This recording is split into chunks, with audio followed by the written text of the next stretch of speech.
Karşınızdayız. Bugünkü konumuz yaşlanma. Yaşlanmanın tedavisi var mı? Kaç yaşında acaba bir takım şeyler yapmaya başlamalıyız gibi. Her yaşlı yüzün tedavisi de aynı olmayabiliyor. Neler yapabiliriz? Bana bazı hastalar geliyor, 25 yaşında yüz germe olur mu? Yanaklar aşağı doğru sarkmış. Bu yaşımda artık ameliyat mı olacağım diyorlar. Bu ameliyatın yaşı da zaten o yaş. O zaman da dolgu botoks belli bir yere kadar fayda edecek. Dolgu botoks, ip askısı ya da işte örümcek ağı uygulamaları gibi uygulamaların sınırlamasını aslında getiriyor beraberinde. Çünkü tabii bütün bunları anlatmak güzel, hoş, işin içine bütçeler giriyor. İşte. Herkese merhaba, Doktor Göksel. Yeni bir YouTube videosuyla karşınızdayız. Bugünkü konumuz yaşlanma. Yaşlanmanın tedavisi var mı? Kaç yaşında acaba bir takım şeyler yapmaya başlamalıyız gibi sık sorulan soruların yanıtlarını arayacağız beraber.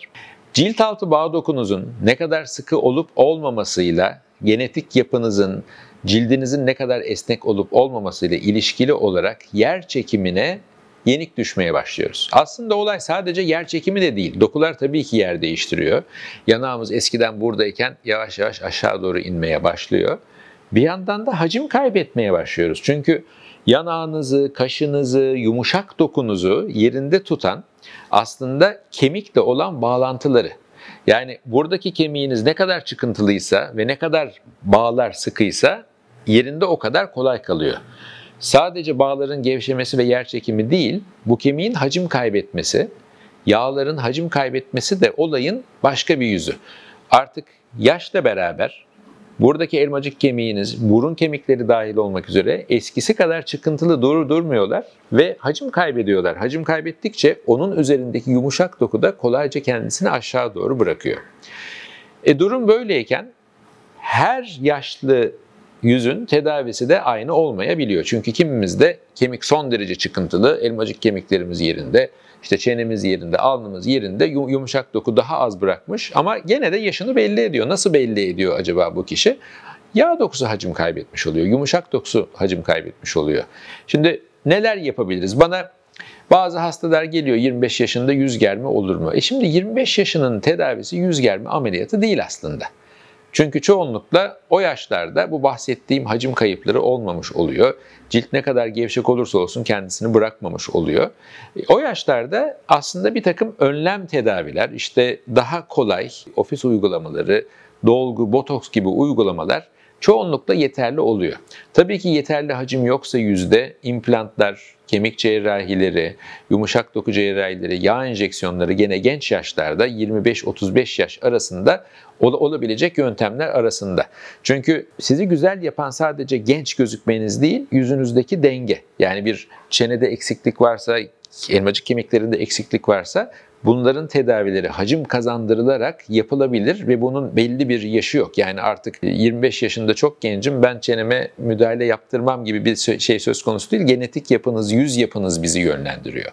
Ama genel olarak genç yaşlarda botoks, dolgu gibi uygulamalar hem önlem, yani botoks yaptırarak kırışıklıkları engelleyip daha geç oluşmasını sağlayabiliyorsunuz. Hem de daha güzel pırıl pırıl gözükmenizi sağlayabiliyoruz. Dolayısıyla bunun çok bir alt yaşı olduğunu söyleyemeyeceğim. Tabii ki çocukluk yaşlarda yapmadığımız şeyler. Ne zaman yüz germe ameliyatı başlayabilir? Ne zaman için uygun adayım? Şimdi bazen hastalar geliyor, 60 yaşında ciddi kırışıklık olmuş, yanaklar aşağı doğru sarkmış. Bu yaşımda artık ameliyat mı olacağım diyorlar. Bu ameliyatın yaşı da zaten o yaş. Dolayısıyla o zaman da dolgu botoks belli bir yere kadar fayda edecek. Artık 55 yaşından sonra olan deformite, aşağı doğru sarkmanın tedavisi bir yere kadar botoks, dolgu. Belli bir aşamadan sonra ciddi şekilde aşağı doğru sarkmış bir yüzde yer çekiminin etkisiyle olan deformiteyi ancak yukarı doğru kaldırarak tedavi edebilirsiniz.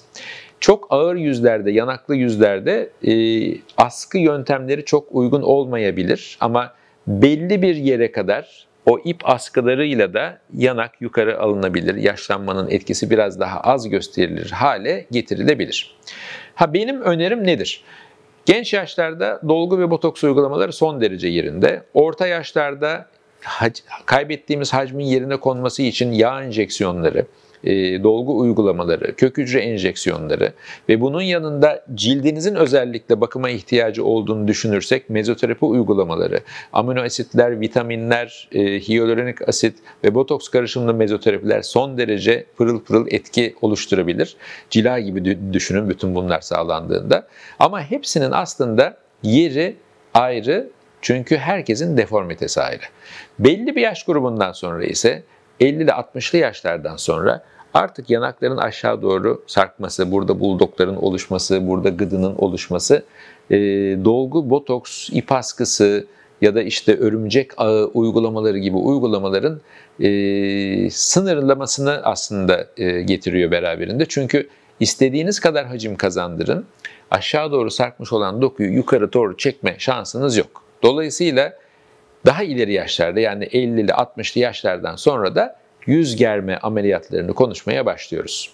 Bir de orta yüz germe ameliyatı dediğimiz, bu orta yüzün yukarı alındığı, elmacık kemiklerinin daha belirgin hale getirildiği, nazolabiyal oluk dediğimiz ve burun dudak arasındaki olukların aslında tedavisinin yapıldığı ameliyatlar var. Bunlar da yüz germe ameliyatlarına kombine, yani beraber yapılabilen ameliyatlar ya da orta yaş grubunda 35-45 yaş grubu arasında faydası olabilecek ameliyatlar diyebilirim. Çünkü orta yüz kaldırma ameliyatlarında ciddi bir şekilde aşağı doğru sarkıklığınız, gıdığınız olmaması lazım ki yüzün orta kısmını yukarı kaldırarak istediğiniz sonucu elde edebilin. Yaşlanma durumu sadece bir bölgede olan bir durum değil. Yani bu alnınızın aşağı inişi, kaşınızın aşağı inişi, göz kapaklarında sarkma, orta yüzde aşağı doğru sarkma, gıdık bölgesi, çene bölgesi derken bütün yüzü aslında kapsayan bir durum.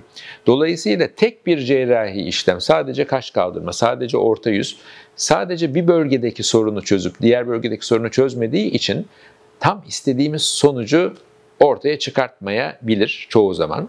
Dolayısıyla buna bir bütün olarak yaklaşmak, bütün yüzün aslında gençleşmesini sağlamak en doğru yaklaşım. Bunun içerisine dudağın sarkması, yani lip lift dediğimiz bu dudak kısaltma ameliyatları, bazen bütün yüzü gerdiğinizde, kaldırdığınızda çok genç görünüm sağlayacakken kulak memesinin aşağı doğru sarkması bile bizi ele verebildiğinden dolayı bütün yüzü değerlendirip bunların teker teker planlanması gerekiyor. Tabii bütün bunları anlatmak güzel, hoş, işin içine bütçeler giriyor. İşte bu işler pahalı işler, şudur budur derken o yüzden belki de ayrı ayrı yapmak maddi açıdan da daha kolay olabilir. Çünkü tek bir ameliyatta hepsini yapmak hem sağlık açısından, süre açısından ve maddi açıdan ağır bir yük getirebileceğinden dolayı planlamayı biraz zamana yayıp bir süre içerisinde bunları gerçekleştirmek en mantıklısı olabilir.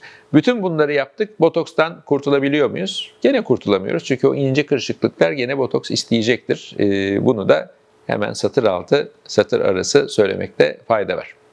Evet, konu uzun aslında. Anlatacak çok şey var. Detaya girdiğimiz zaman sadece kaşı kaldırmak, üst göz kapağını konuşmak bile saatler alabilir. Çünkü ciddi ayrıntısı olan işlerden bahsediyoruz. Dolayısıyla ben genel olarak bir bilgi vermek istedim. Çünkü sorular geliyor. Bu sorulara tek bir videoda yanıt vermek için hepsini birleştirmek daha mantıklı geldi. İnşallah sorularınıza yanıt olmuştur. Ek sorular varsa aşağıya yorumlara bırakabilirsiniz. Hepsine yanıtlamaya çalışacağız. Bu arada takip etmeyi unutmayın. Bildirimlerinizi açın YouTube kanalımızdan. Yeni videolardan haberdar olmak için görüşmek üzere. Hoşça kalın.